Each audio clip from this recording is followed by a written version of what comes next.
think I've had enough. I might get a little drunk. I say what's on my mind. I might do a little time. 'Cause all of my kindness. Ciao da Nicoletta e oggi ti parlo di gratitudine.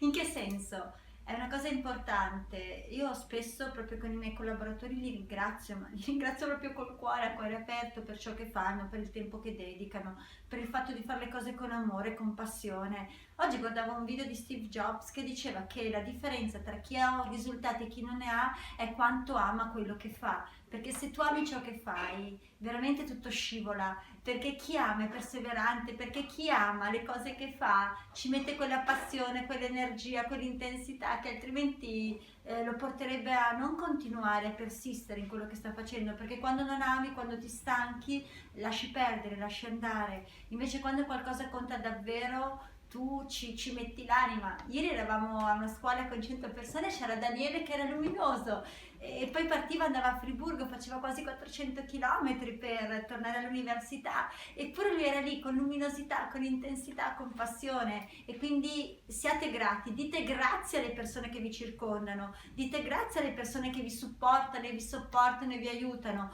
dite grazie, abbiate l'umiltà, l'intensità di dire grazie. E io ringrazio col cuore tutte le splendide persone che collaborano con me, perché ogni giorno, ragazzi, mi sento graziata di avervi accanto, perché finalmente ho lo staff a cui dedico amore, passione e intensità, ed ho lo staff giusto.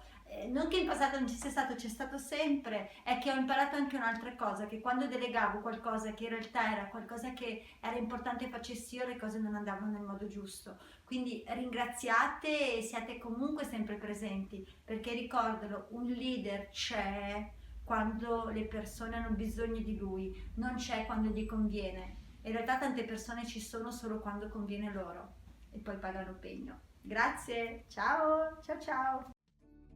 Woke up an optimist. Sun was shining, I'm positive.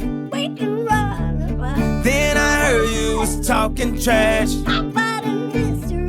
Hold me back, I'm about to spaz.